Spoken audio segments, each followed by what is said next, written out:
Detrás de cada una de nosotras hay una historia diferente. Los productos agroecológicos cuidan mi vida. La agroecología cuida mi vida y también la tuya. Impulsando comunidades rurales sostenibles. UDA Todoterreno. Escúchanos todos los domingos por Radio UDA.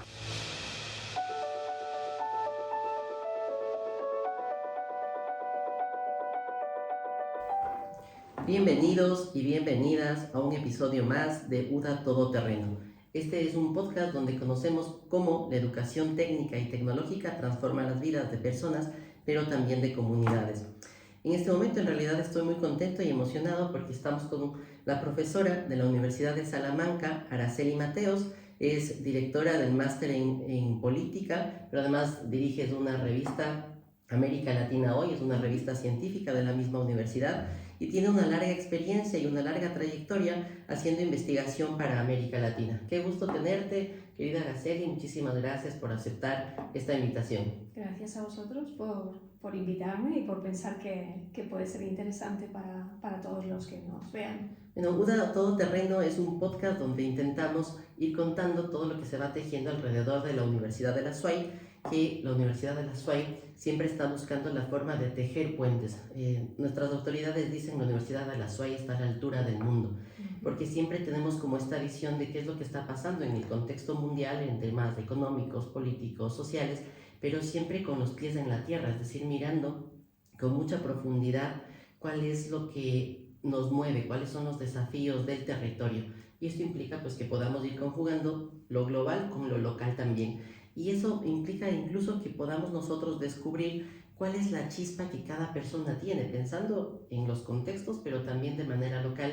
Ya quisiera preguntarte, Araceli, ¿cuál crees tú que fue como este momento en el que tú descubriste esta chispa de poder dedicarte a ser académica y además dedicarte como a esta línea de los estudios políticos? Bueno, hay como dos momentos, creo. Uno, mi base es sociología. Yo estudié sociología primero sin saber muy bien qué era cuando lo inicié, pero sabía que me apetecía algo vinculado con el ámbito social. Entonces comenzó la carrera de sociología en mi ciudad y soy la primera promoción, o sea que fue como, no sé de qué va, no conozco a nadie que haya empezado esta carrera allí, en Salamanca, pero bueno, y me atraía el tema social o de saber por qué la gente se comporta de una manera o de otra, o qué no les mueve para hacer determinadas cosas. Y ese fue un poco, primero, lo que me atrajo de ese mundo, y después un poco más allá con la cuestión más académica o la docencia o la investigación incluso. Esto sí que va a ser un poco más curioso. A veces tenemos personas en el camino que te abren, ¿no?, la mirada a algunas perspectivas, y en este sentido sí que ha habido varios profesores a lo largo de la carrera que influyeron mucho en verle la parte más de investigación aplicada. Entonces, en concreto, hubo un profesor que desde el punto de vista de sociología rural y urbana desarrollamos un par de proyectos con él. Nos implicó en llevar a cabo tareas de investigación durante la carrera, y eso me gustó muchísimo. Entonces creo que ese fue un momento también clave. Y otro fue pues verme implicada en un proyecto de investigación, y curiosamente mi primera salida a hacer trabajo de campo y a saber cómo investigar fue con un viaje a Ecuador hace ya muchos años, en el 96, y fue la primera vez que yo salía de España, que montaba en avión para un viaje tan largo, y fue curiosamente con un trabajo de campo en Ecuador, y me gustó muchísimo. Entonces creo que esas dos vías más vinculadas con la investigación académica digamos que han sido momentos clave en mi vida. Con la docencia creo que ha venido después. O sea, yo soy alguien un poco más tímida, y entonces expresarme en público o dar clase, bueno, pues siempre ha supuesto un reto. Entonces creo que la chispa vino más por la investigación primero, y luego la docencia por la satisfacción que te produce, ¿no? Que gente a la que estás enseñando cosas, pues aprende, ¿no? Y eso creo que es muy satisfactorio de la labor docente. Me parece súper interesante esto que mencionas de la labor docente, porque has dicho, hay un profesor que me empezó a vincular con temas de investigación, pero esta investigación muy implicada con el tema social, y pues esto hace que empieces como a descubrir nuevas formas, mecanismos de llegar también como a distintos sectores, ¿no? Y este primer viaje tuyo a Ecuador, ¿creerías tú que es como este chispa, digamos, o esta forma de poder después terminar estudiando América Latina? Sí, claro. En ese sentido fue clave. Yo estaba haciendo el máster en estudios latinoamericanos ahí en la Universidad de Salamanca y al finalizar este máster surgió esta oportunidad de colaborar. Entonces era perfecto. Para mí era una gran desconocida América Latina. Con el máster profundicé en algunos conocimientos teóricos de las realidades de los países y sin duda la combinación del máster con esta salida de investigación fue crucial para seguirme interesando y queriendo saber más sobre toda esta realidad de los distintos países. No puedo decir que sea especialista en ninguno de ellos porque después también he tenido momentos distintos de dedicarme a otras cosas, pero el ser un área geográfica y de estudio que me atrae muchísimo, desde luego que sí. Y a lo largo de tu profunda trayectoria en América Latina y tantas investigaciones que has hecho, ¿cuál crees tú que han sido como estos valores con los que has llegado a hacer investigación y a hacer docencia que te han guiado como por estos caminos? Bueno, ha habido como, quizá yo diría tres. Uno es contribuir a algo, o sea, hay veces incluso que siento que si alguno de los trabajos en los que estoy haciendo no puede servir para algo, me parece que nos quedamos demasiado en lo teórico y a mí me gustaría como tener una mayor implicación social. Entonces, dependiendo de qué temas o en qué proyectos de investigación esté vinculada, a veces digo, pero con esto vamos a hacer algo más o vamos a poder contribuir a algo más, aunque sea como pequeñas recomendaciones o pequeñas ayudas, incluso en trabajos de consultoría, que está quizá más orientado a través de organizaciones o de otros equipos, otros proyectos.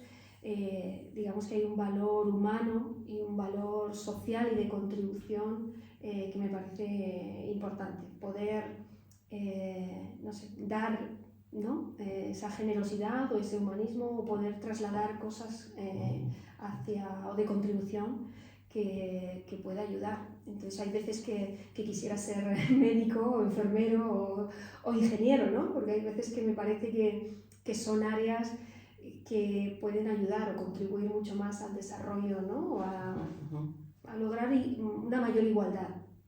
Pero después también verlo desde el punto de vista político, es cierto que también tenemos una contribución, ¿no? No quiero quitarle el peso al área, pero sí que valores muy humanos, de solidaridad, de contribución y de luchar por una cierta igualdad, ¿no? de trato y también económica. Creo que es uno de los grandes retos en muchas sociedades. Y a lo largo, digamos, de todo este proceso, cuando llegas por lo que nos estás comentando, yo siento que lo miras a América Latina no solamente como un objeto de estudio, sino también como una forma de acercarte y construir procesos con distintas organizaciones, personas, comunidades. Cuéntanos un poquito también sobre esta forma en la que tú llegas a hacer una investigación de los parlamentos latinoamericanos. Creo que es una investigación muy importante para América Latina, que incluso pues yo siento que así como este abordaje de qué es lo que sucede con participación ciudadana, los parlamentos, estudiaste incluso el Parlamento ecuatoriano, ¿cómo llegaste a esta investigación y cómo crees que han venido contribuyéndose tus esfuerzos académicos que además fueron colectivos, ¿no?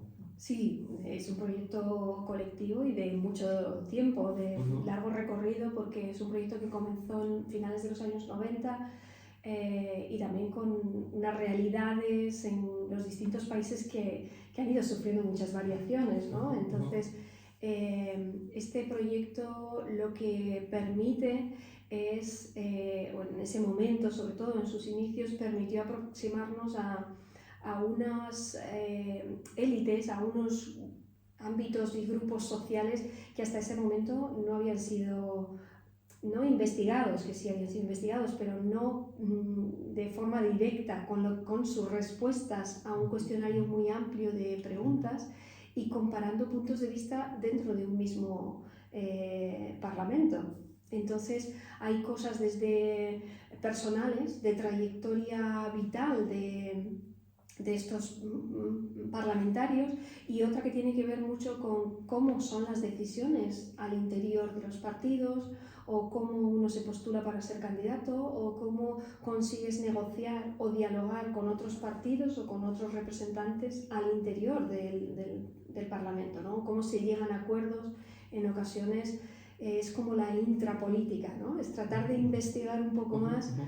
Esas relaciones informales. Exacto, digamos. no lo formal, sino también qué pasa cómo se llegan a acuerdos, cómo se plantean determinados temas, incluso cómo se negocia para llegar a esos acuerdos, ¿no? Claro, una cosa curiosa que me parecía de esta investigación es que no mandaban directamente el formulario para que cada persona lo llene, sino que ustedes tomaban el formulario. ¿Cómo funcionaba esto en tantos parlamentos, con tantos parlamentarios? Bueno, primero seleccionamos una muestra. Era imposible entrevistar a todos, salvo en Costa Rica o en parlamentos pequeñitos, claro.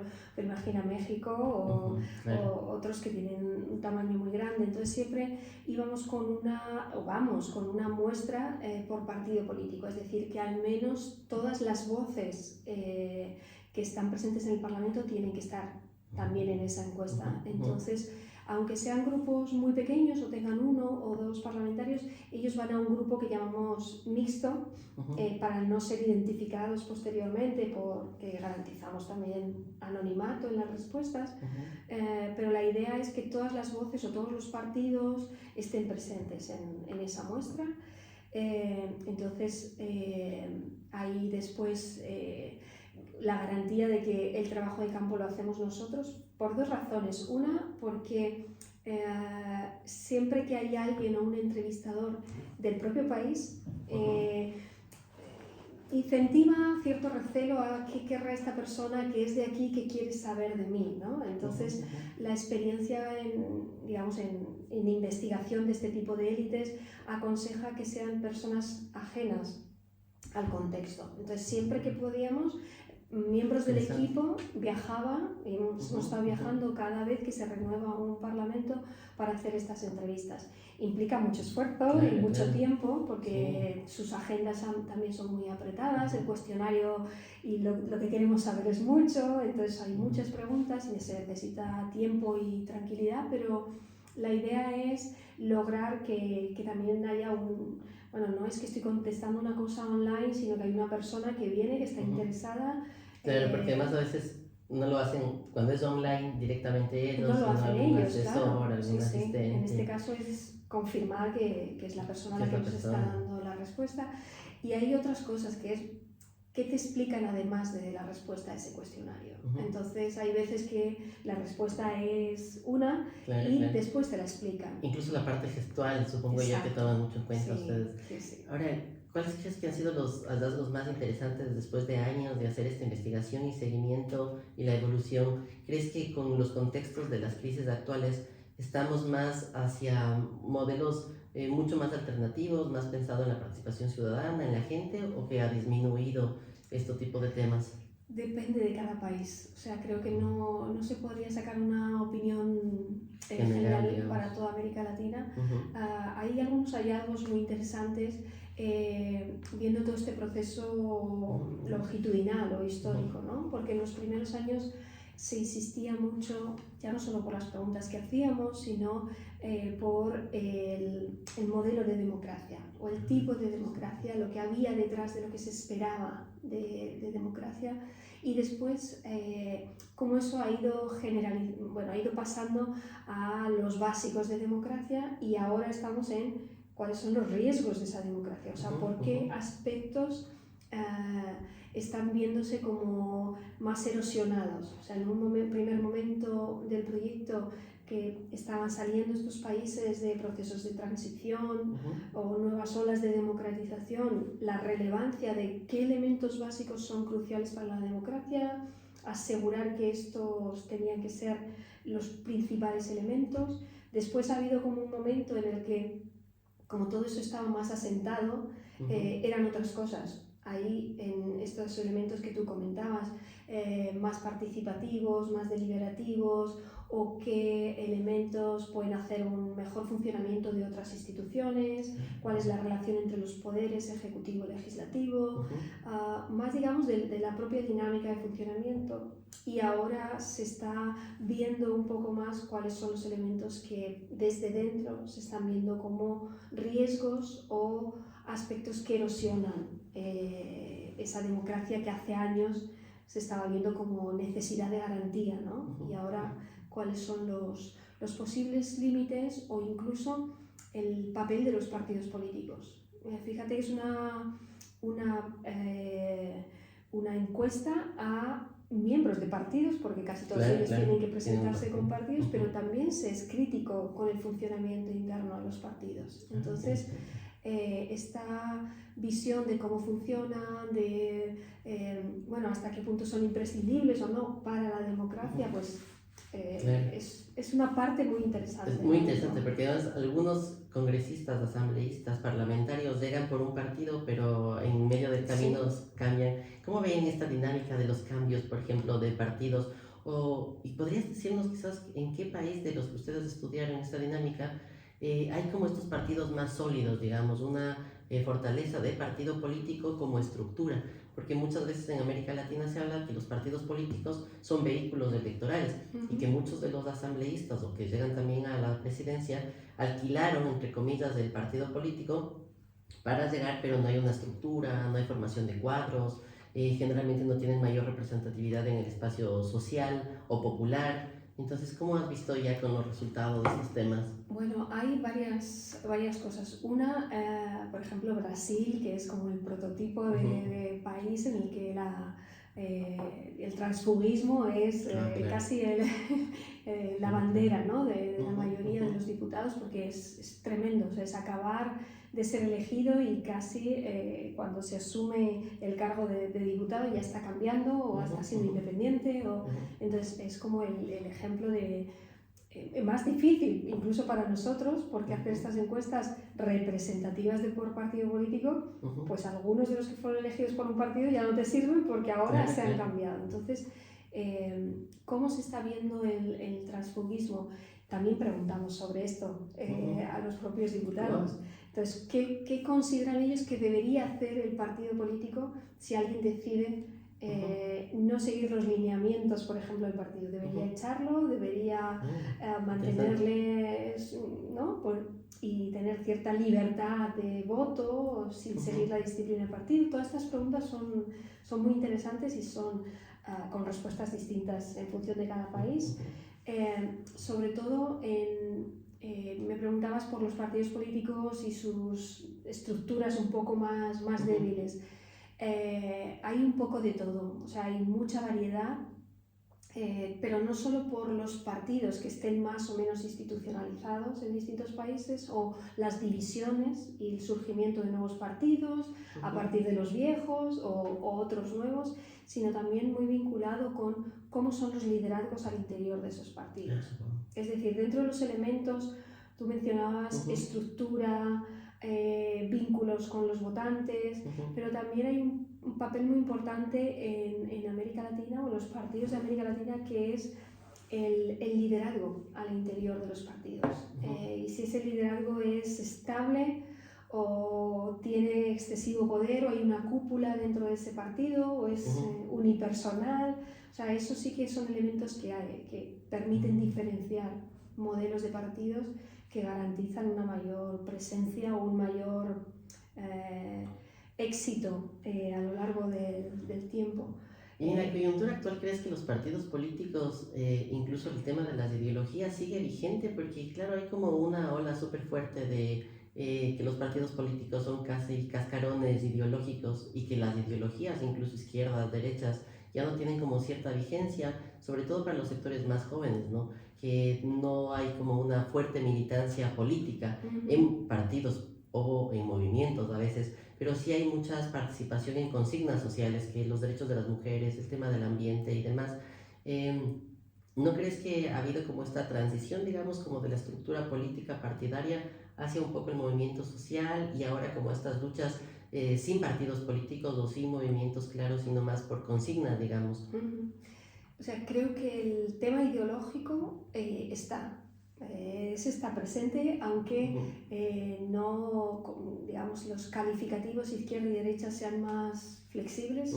Y a mí me gustaría decir que el significado es distinto, pero no que no exista, incluso en los grupos jóvenes, sino que incluso si tú le preguntas a alguien, a un joven, qué significa para ti ser progresista o ser de izquierdas, que te lo describa con sus palabras, te puede estar diciendo unas cosas que tú dices, o le preguntas previamente, si tú eres esta persona, dirías que es de izquierdas o es de derechas, y a lo mejor lo está asociando con algo que mentalmente no es lo clásico, pero sí que refleja elementos ideológicos de izquierda o de derecha.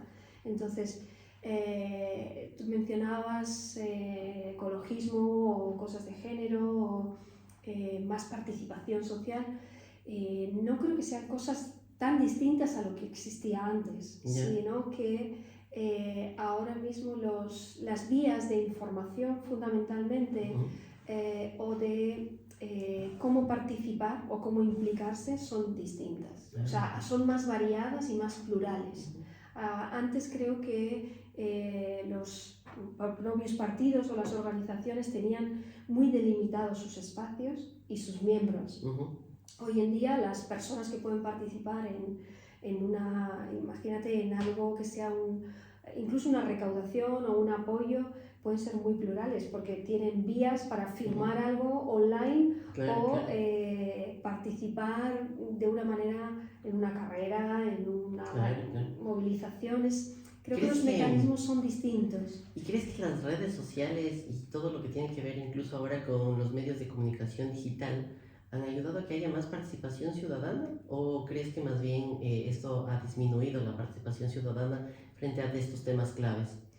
No, yo creo que ha ayudado, porque el hecho de que la ciudadanía esté más informada hace que también puedas participar más, que antes podías no saber que esto estaba pasando o que se ha convocado una manifestación o puedes apoyar esta solicitud poniendo firmando una petición.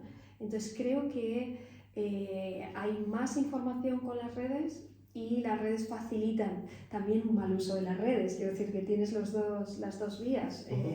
Más información te facilita y también puede tener ciertos problemas, todas las fake news o todo lo asociado a desinformación para aquellas personas que no están tan familiarizadas con cómo identificar una fake news o una convocatoria que es falsa. Tienen las dos vías. Y ahora con todo el tema de inteligencia artificial no sabemos qué puede ser real o no. Exacto. Ya ves que hacen cosas que pues eso parecen de películas, ¿no? De ciencia ficción, convocatorias o utilizan las voces y demás.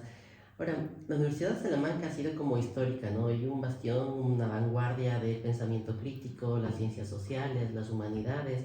¿Tú crees que de alguna forma tu tránsito como estudiante, pero además como académica de la USAL, te ha permitido mirar de manera complementaria todo lo que sucede en América Latina? ¿Cómo ha influido esta presencia tuya como intelectual de la Universidad de Salamanca? Bueno, ha contribuido sin duda a mi visión, pero también porque la universidad está, y en concreto el Instituto de Iberoamérica al que yo pertenezco, está muy abierto a la recepción de colegas digamos que a lo largo de toda su historia ha contribuido con la organización de congresos, invitar colegas de América Latina. Entonces no es un área que está, o un instituto que está en España y mira hacia América Latina a ver qué es lo que está pasando, ¿no? Sino que también tiene presencia, porque muchos de los proyectos que tenemos se insertan en el campo, en propia América Latina o en distintos países, y después se trata de ser como un vínculo en esta cuestión del intercambio intelectual con colegas, organizando congresos o seminarios o invitando para contribuir a este debate, ¿no?, más científico y no solo, digamos, mirando desde un agujero, sino tratando de estar allí y de incorporar esa visión de los que están trabajando en América Latina. Súper interesante, digamos, es como esta relación de diálogo de saberes entre lo que pasa en América Latina y los contextos también, digamos, españoles, europeos. Exacto. Y se construye de esta forma el conocimiento. Ahora, de tantos proyectos que tú has participado, me comentabas incluso que estuviste en Ecuador, en Quito, como acompañamiento electoral. ¿Cuál crees tú de tantos proyectos que has realizado que te ha dejado como una huella así importante en tu trayectoria? Pues, bueno, el primero me dejó huella porque fue como mi primera salida y mi primera sensación de que estaba haciendo algo que contribuía, ¿no? Y también que ponía en práctica lo que había aprendido durante toda la carrera, ¿no? Que a veces cuando uno acaba siendo estudiante dices, ¿y todo esto que he aprendido para qué sirve? ¿O voy a poder trabajar en algo? ¿O no? Tienes como mucha formación porque has estado 4 años o 3 años, dependiendo de lo que sea tu carrera, estudiando, pero una cosa es estudiar y otra cosa es trabajar, ¿no? O ponerlo en práctica. Entonces a veces sales de la carrera sin saber muy bien para qué vas a servir. Entonces este proyecto sirvió para demostrarme que podía servir para distintas cosas. Entonces ese fue relevante, y luego hay algunos también vinculados con ámbitos más educativos, ¿no? Hubo uno en concreto que llevamos a cabo con algunas comunidades que implicaba formación a líderes de base. Entonces ese creo que fue importante por sentir que era una contribución para el desarrollo más local. Y la experiencia de observación electoral también fue muy importante. De hecho, espero que pueda continuar con otras experiencias, porque una cosa es dar clase sobre cómo es el sistema electoral, cómo tiene que desarrollarse toda una jornada electoral, y otra es cómo se desarrolla en realidad, ¿no? Y todos los problemas que pueden ir surgiendo, incluso para plantear reformas sobre ese sistema electoral en base a lo que uno ve, ¿no? Y cómo de esa observación puedes proponer reformas. En concreto recuerdo que había cuestiones sobre cómo se hace el recuento de las papeletas, ¿no? Y yo veía que había un sistema que llevaba muchísimo tiempo. Esto lo viste en la última visita en la que estuviste en Quito. Sí, entonces varias de las recomendaciones para la organización que nos había invitado a observar es, bueno, esto creo que puede ahorrar muchísimo tiempo, entonces proponer reformas que luego, bueno, pues se verá si las tienen en cuenta o no, pero en base a experiencias de cómo es el sistema electoral en un país o en otro, te permite poder recomendar cosas, ¿no? Para implementarlas, o por lo menos que se valoren si se considera oportuno para ahorrar tiempo, para que sea más fácil, incluso más fiable, no solo fácil de gestionar, sino que se genere más confianza sobre los procesos, ¿no? Entonces esa parte creo que fue muy interesante.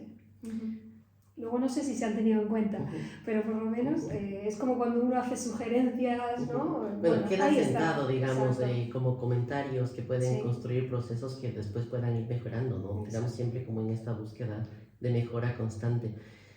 A veces yo he sentido que hay una serie de investigaciones que pueden aportar mucho, pero no siempre es tan fácil poder publicar. Una cosa, claro, termina siendo la investigación, y otra cosa ya poder compartirlos en distintas publicaciones. Y tú estás al frente de una revista muy importante, América Latina Hoy. Cuéntanos un poco cuál ha sido como tu experiencia al frente de la revista. Llegan muchos artículos, es muy complicado que te publiquen en esta revista. ¿Cómo funciona? Bueno, primero me gustaría como comentar algo del panorama general, ¿no? Una cosa es tener resultados de una investigación del tipo que sea y publicar esos resultados como contribución científica. Y otra es todo el panorama más general de exigencia que hay hoy en día en el ámbito académico para publicar en las revistas de mayor impacto.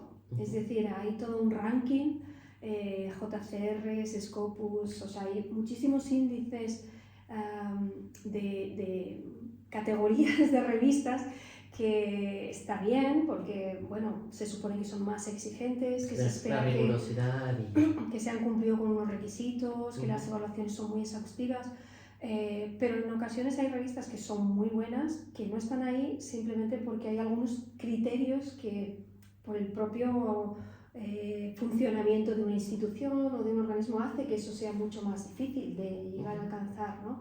Entonces bueno, ahora se están tratando de modificar para que no haya o haya más flexibilidad en estas indexaciones, pero es muy difícil. O sea, para una revista lograr estar en estos índices es complicado. Hablo desde el punto de vista de directora de revista, conseguirlo es muy difícil, mantenerse es muy difícil. Claro. Toma tiempo, además. Toma mucho tiempo y ahora mismo hay muchas revistas en las que se puede publicar. Entonces, por ejemplo, en temas de estudios de área, en estudios de América Latina, pues casi todos los centros, ahora estamos aquí puede haber en Salamanca, en Oxford, en Cambridge, en Londres, en Hamburgo, o sea, hay distintos en ámbito europeo o ámbito latinoamericano, muchas revistas para publicar sobre América Latina. Se reciben muchísimos artículos. Claro, es un proceso complicado porque hoy en día todo el mundo quiere publicar porque te exigen publicar para tener una carrera académica. Sí o sí tienes que cumplir determinados requisitos de publicaciones. Entonces, hay gente que te encuentras con muchísimos artículos que no pasan ni siquiera el primer filtro porque no cumplen criterios básicos o de extensión, de temáticas, de investigaciones novedosas. O sea, hay cosas que no pasan el primer filtro y eso te presentas con muchísimos artículos que no pasan. Pero bueno, igualmente tienes que revisarlos, tienes que valorar y una vez que se pasa ese primer filtro vas a un segundo filtro que son 2 evaluadores ciegos, digamos por pares, que son personas expertas en ese tema, que evalúan y valoran 2, a veces son 3 porque hay discrepancias o no está claro si se admite a publicar o no. Y casi siempre hoy en día es raro un artículo que llega y se publica. Casi siempre hay un doble proceso, triple proceso de revisión en base a lo que han dicho los evaluadores, vuelve ese artículo revisado, se vuelve a valorar. Es un proceso que toma mucho tiempo. De media estamos como 7, 8 meses, ¿no? Sí. Claro. Y claro, eso como autor, porque estamos en las dos, ¿no? A la vez soy autora y soy directora de una revista, entonces entiendo que cuando somos autores esperamos mayor agilidad, pero es que todo el proceso en realidad cuando estás dentro te das cuenta que lo requiere. Claro. Que además no es la única actividad, digamos, académica, porque también es investigación, docencia. ¿Crees que en estas revistas científicas tiene más peso todo este levantamiento empírico o todo este levantamiento, digamos, teórico, o esta articulación de lo teórico y lo empírico? Hoy en día la articulación teórico-empírico o más empírico. Más empírico, ¿no? Sí, al menos en las revistas de este tipo de áreas es más teórico-empírico y más empírico. Yo suelo decir que ahora mismo está muy de moda llevar a cabo investigación experimental. Entonces hay, para muchos evaluadores o muchos académicos, tener una investigación en la que has llevado a cabo un experimento es más fácil que te lo publiquen. también por esta cuestión de aproximarnos a las ciencias más puras, Claro, claro. de mostrar causalidad, ¿no? Hubo un tiempo que Entonces, se puso muy de moda todo el tema de los mecanismos causales y el process tracing para la investigación. Yo recuerdo que en alguna revista ya estaba enviado el artículo y demás, y alguno de los observadores, de los lectores ciegos, sugirió aplicar los mecanismos causales. Y yo así, mi enfoque era otro, porque era más etnográfico, digamos. Pero claro, siento que fue práctico, pero claro, tomó creo que 9 meses por ahí. sí. Ahora, para los jóvenes investigadores que nos están escuchando, estudiantes, que están empezando una investigación empírica, ¿qué les podrías tú recomendar? ¿Qué consejos les podrías dar para que empiecen a hacer investigación? O sea, una de las principales cosas que les diría es, o sea, da igual si la utilizan o es empírica o más cualitativa o más cuantitativa. En ese sentido creo que es lo mismo. Creo que una cuestión fundamental es ¿qué te estás preguntando? O sea, para mí creo que un elemento crucial es, más allá de que después lo abordes con herramientas etnográficas más cualitativas o de análisis de discurso o más cuantitativas, es ¿qué te estás preguntando? O sea, que la pregunta de investigación tengas muy claro lo que implica, tanto por lo que la amplitud de lo que vas a investigar como el periodo temporal que vas a analizar, o tener muy claro que los conceptos que ahí estás incluyendo en esa pregunta son realmente sobre los que quieres trabajar, porque es muy fácil, y eso sí que la experiencia de trabajo con estudiantes y con investigaciones o cosas que te proponen realizar es, bueno, pues si ahora está, yo que sé, muy de moda en los medios de comunicación la polarización ideológica o la polarización afectiva, tal, quiero estudiar sobre esto y bueno, pero ¿cómo lo quieres hacer? O sea, ¿qué pregunta concreta de esto? No, quiero analizar polarización, pero ¿qué de la polarización? Entonces, lograr cerrar una buena pregunta de investigación, creo que es con eso ganas no perder tiempo en, ahora voy a mirar esto, ahora voy a leer sobre esto, porque en esa fase de revisión teórica, cuanto más amplia sea tu pregunta, más cosas vas a tener para leer que te van a dispersar de lo que quieres abordar. Entonces, concretar muy bien esa pregunta de investigación lleva tiempo, pero después te ahorra tiempo en búsquedas bibliográficas o incluso cómo poder abordar lo que quieres trabajar. Por ahí creo que... Y luego ya pensar en cómo lo voy a abordar. Lo voy a abordar con una metodología, con otra, con unas herramientas de análisis de la información más cualitativa, más cuantitativa, más de reflexión teórica o crítica, pero la pregunta creo que es fundamental. A veces no nos preguntamos cosas, lo único que hacemos es reproducir lo que se está preguntando otro colega y eso se nota también bastante. O sea, hay que tratar de ser... que eso que te estás preguntando realmente te motive a ti o te haga que esa pregunta venga de ti, no porque la hayas visto en otro paper o porque la hayas visto en otra investigación, sino realmente a ti te motiva investigar sobre eso porque te va a llevar mucho tiempo, o sea, te va a llevar meses. Claro, desde trabajar. La tesis de la licenciatura o, bueno, en los colegios las monografías, hasta la tesis del doctorado, como tú dices, la pregunta es indispensable, ¿no? Y que te motive esa pregunta, ¿no? Indagar, preguntar, que te motive, porque si no hay motivación detrás de querer investigar sobre eso, genera también mucha frustración, empezar a leer sobre algo que tampoco te atrae mucho, pero lo tienes que hacer. Entonces creo que te motive y que logres formularte una buena pregunta es relevante. Y en el campo de lo académico, digamos, como académica de tantos años y una trayectoria inigualable, ¿qué consejo les das a las personas jóvenes, investigadores o académicos que están empezando y que quieren llegar a ser académicos o académicas como tú, y que encuentran como eso, ¿no? Distintos caminos o a veces están como empezando apenas a pensarse una maestría? ¿Qué les puedes aconsejar? Pues bueno, yo les aconsejaría que se lancen a todo, primero, De hecho, a los estudiantes que acaban el grado en mi universidad o que vienen a preguntarme, pues no sé qué voy a hacer, primero hay muchas oportunidades y a veces cuando uno o sea, no tiene que tener miedo a iniciar cosas o a postularse para cosas, porque nunca se sabe lo que, digamos, dónde puede estar lo que te va a enganchar en la vida. Entonces yo creo que primero a veces se necesitan recursos económicos para poder seguir estudiando, necesitas una beca o un apoyo económico. Entonces primero que hay que postular a todas las becas que haya o que estén, porque a veces unas cosas dependen de los, digamos, de los resultados que uno ha obtenido, una nota media en la carrera o en la licenciatura, pero en otras ocasiones depende cuánta gente se postule.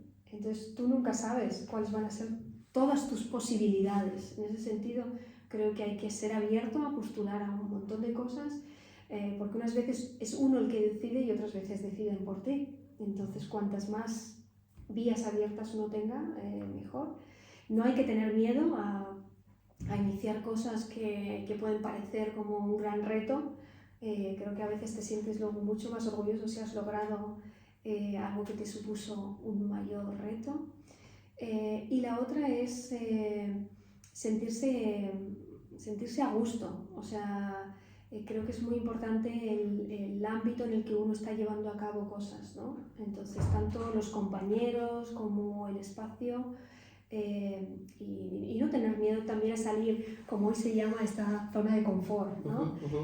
Sabemos que estar en una ciudad o en un grupo de amigos o la familia es relevante porque es tu red de apoyo, pero si tienes la posibilidad o te consigues los recursos o una ayuda para salir fuera, las experiencias que se tienen fuera también son muy relevantes, incluso para volver, porque de hecho lo que aprendes que después luego fuera, que lo puedas volver a reinvertir, digamos, en tu propio espacio. Pero creo que todo eso son aprendizajes que ayudan muchísimo en el día a día y en la vuelta al terreno, a tu espacio. Entonces creo que les recomendaría eso, no tener miedo, amplitud de miradas, porque a veces no sabías que esto te gustaba y cuando has empezado te has dado cuenta que sí. Y hoy en día, si es de ámbito de ciencias sociales, creo que todo lo que tiene que ver con nuevas herramientas o, por supuesto, análisis de datos, que aunque uno sea más teórico, tiene que conocer qué implica el análisis de datos, es muy relevante, y también para conseguir trabajo. Creo que el análisis de cómo se recoge información, cómo se analizan esos datos, cómo se interpretan y cómo se conectan en términos de recomendaciones, de impacto económico o social, creo que pueden ser buenas guías para tomar decisiones sobre qué escoger, ¿no? Araceli, si pudieras regresar en el tiempo y te verías a ti mismo empezando tu carrera, ¿qué te dirías? ¿Qué me diría? Bueno, hay dos cosas. Yo hay una cosa de la que no me siento muy contenta y es disfruté muchísimo mis años de carrera y tengo, o sea, aprendí muchísimo, tengo un grupo de amigos además buenísimo, por eso digo lo de estar acompañado en cada fase de lo que haces, creo que es importante. Entonces el grupo humano con el que uno está es crucial. Pero digamos que durante los primeros años de la carrera hice pues lo básico, o sea, no hice un esfuerzo para sacar a lo mejor muy buenas notas, sabiendo lo importante que es tener una buena nota media, ¿no? Para conseguir otras cosas. Entonces, en esos primeros años creo que si hoy volviera me diría, estos 2 años deberías haber profundizado o logrado haber hecho un poquito más de esfuerzo para conseguir mejores notas. Creo que debería haber profundizado en el idioma, en inglés, debería haber mejorado en esos años también, haber salido fuera, haber tenido alguna estancia, incluso trabajando, consiguiendo algo para mejorar el idioma, porque creo que te abre muchísimas puertas. Temas de datos y programas informáticos no, porque es algo que me encanta y entonces ahí sí que lo he desarrollado, pero volvería a eso y volvería también a... Tuve una presencia y una participación asociativa en el ámbito universitario, pero creo que la hubiera hecho más, porque las redes, los vínculos, el conocer cómo funciona la institución por dentro, participando de la misma, creo que te da muchas herramientas, tanto sociales como a futuro, ¿no? Para tu propio día a día. Entonces creo que me diría a mí misma esas cosas. He tratado de decírsela, por ejemplo, también a otros estudiantes y tal, pero no es fácil cuando estás en un papel, ¿no? O en otro, pero sí, creo que me diría esas cosas, algo así. Claro, además es una época de la vida como muy entretenida, pero también como de muchos nuevos retos y nuevos aprendizajes. Ahora, ¿y qué verdades esenciales dirías a los jóvenes de lo complicado o del camino difícil que puede ser académico? Es difícil, o sea, no conozco tanto en otros países, pero creo que hoy en día es muy competitivo. Esto no significa que antes no lo fuera, pero creo que hoy en día las exigencias son mucho mayores. Y hay algo que, por ejemplo, sí que, bueno, me gusta decir porque igual es porque yo me formé en un espacio en el que el altruismo o el dar o el hacer iba dentro de ese proceso de formación también académica. Desde si hay un acto, un seminario, o hay que echar una mano para sacar estas fotocopias y organizar esto pero hoy en día las exigencias y la competitividad es tan alta que muchos estudiantes predoctorales en concreto como que pierden, porque todo lo pueden llegar a considerar que es pérdida de tiempo o que no está en lo que después me van a puntuar cuando me evalúen mi currículum. Entonces sí que creo que trasladaría que no todo es en la vida y en el trabajo lo que me van a exigir curricularmente, que también hay muchas cosas sociales y humanas que hay que tener en cuenta. Entonces, justo te iba a preguntar este tema que mencionas ahora sobre la parte humana. ¿Cómo mantener un equilibrio entre la vida personal, familiar, de pareja y el ejercicio académico que es tan exigente? Esa no es fácil. Primero porque yo creo que ser profesor o académico son las 24 horas y 7 días a la semana. Es muy flexible, o sea, es un ámbito laboral que te da mucha flexibilidad, pero a su vez esa flexibilidad creo que es lo que tiene de negativo también. Durante unos años estuve trabajando en un ámbito más administrativo e investigación, pero que tenía un carácter más funcionarial, es decir, entrabas a las 9, salías a tal hora en la tarde y ya, o sea, no te llevabas trabajo para casa. Y el viernes acaba tu jornada laboral y el fin de semana era el fin de semana, no era que tuviera que pensar en el trabajo, organizar, no, el trabajo se aparcaba hasta el lunes.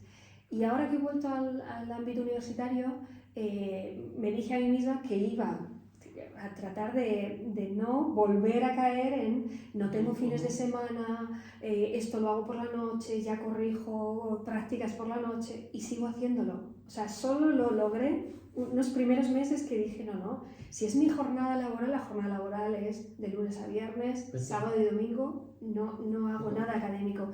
Pero bueno, el ámbito académico es difícil, porque tienes que preparar clases, tienes que hacer investigación. Entonces, bueno, te da la flexibilidad de hacerlo en horarios cuando no sea docencia o no tenga reuniones o tal. Entonces, el fin de semana al final lo terminas llenando de... No, voy a aprovechar a corregir algo, o voy a aprovechar a preparar o a explicar. Trabajo, algún examen, sí. Está por ahí. Entonces, cuando tienes gente a tu alrededor o tu ámbito más social o personal que no está muy vinculado al ámbito académico, pues a veces... siente que le dedicas demasiado o que estás todo el día haciendo cosas académicas, pero bueno, hay que tratar de no pasarse. Creo que es bueno tener un cierto equilibrio porque si no es muy absorbente. Siempre tienes algo que leer, siempre hay un artículo nuevo, siempre hay algo sobre lo que puedes estar trabajando, entonces hay que procurar pero justo te iba a decir que siempre está llegando nueva literatura, ya publicaron algo, se actualiza. ¿Y qué mensaje final podrías dejarnos a las personas de la Universidad de la SUAY que estudian, pero además a los docentes, a los equipos administrativos? ¿Qué mensaje nos podrías compartir? Bueno, creo que hay algo crucial que es disfrutar de lo que uno hace. Entonces, creo que hay que tratar de lograr equipos o grupos humanos de los que se aprenda y se disfrute con lo que se está haciendo, porque si no, hoy en día es muy fácil encontrar desde, no sé, digo, cosas tóxicas, tanto de estar a disgusto, de no encontrar satisfacción con lo que se hace. Y la otra es buscar una motivación de contribución al espacio en el que se está desarrollando la labor, sea docente, sea administrativa, sea de formación. Entonces, eso creo que por ahí diría. Ha sido un verdadero placer y un lujo conversar contigo. Muchísimas gracias por además abrirte a esta parte humana. Tu parte académica pues en realidad es una contribución para América Latina impresionante. Muchísimas gracias y pues esperamos tenerte pronto en la Universidad de Cuenca. Ojalá. Con algunos proyectos por ahí que estamos conversando. Muchísimas gracias. Y gracias a todos. Espero que haya resultado de interés de lo que hemos estado hablando. Araceli Mateos de la Universidad de Salamanca nos contó qué es lo que ha desarrollado en sus proyectos de investigación en su estancia académica en la Universidad de Oxford. Ahora te invito a que conozcamos cómo funciona la carrera de electrónica automotriz de la mano de su coordinador, el profesor Hernán. Buenos días, mi nombre es Hernán Viteri, soy el coordinador de la carrera de Tecnología Superior en Electrónica Automotriz. Queríamos saber, estimado director, ¿qué es lo que hace única a la carrera de Electrónica Automotriz de nuestra universidad?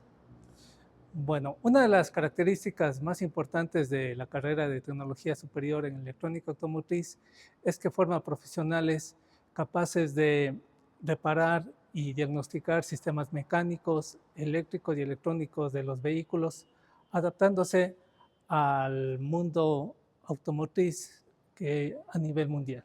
El plan de estudios incluye materias como la gestión electrónica de los motores, la climatización. Ahora estamos con este tema fuerte de los vehículos eléctricos o los híbridos. ¿Podría contarnos cómo se conectan las materias a la práctica profesional de los estudiantes? Bueno, nosotros tenemos varias maquetas, no solamente de motores eléctricos, sino también de motores híbridos. Aquí podemos ver un tren de transmisión de un motor híbrido, donde vemos la parte eléctrica, sus dos motores. Acá podemos ver el sistema de engranajes de relación de velocidades de este tren de transmisión de un Toyota. Entonces los estudiantes tienen la oportunidad de ver cómo trabajan internamente, cómo funcionan internamente los diferentes equipos que componen este tren de transmisión. Aquí también tenemos otro de los motores con los cuales los chicos pueden trabajar, la cual incorpora una computadora Haltech reprogramable modelo 1500, la cual nos permite, por ejemplo, que los estudiantes de la tecnología puedan variar los parámetros tanto de encendido, cantidad de combustible, para de esa manera tengan ya la capacidad de introducirse a lo que es el mundo de la reprogramación de las computadoras.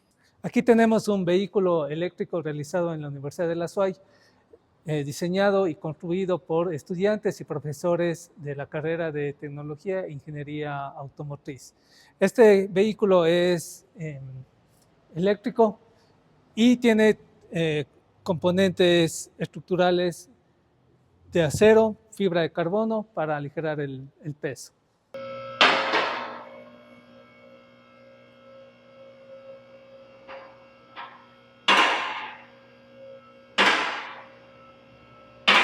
Parte de la formación que tienen los estudiantes de la tecnología, tienen la capacidad de reconocer, dar mantenimiento y hacer el desmontaje de todos los que conforman los sistemas de suspensión, freno y dirección de un vehículo. ¿Con qué objetivo? Con el objetivo de que ellos tengan la habilidad y destreza de dar mantenimiento, poder reconocer las fallas y generar una solución efectiva para su taller o los clientes que ellos puedan tener.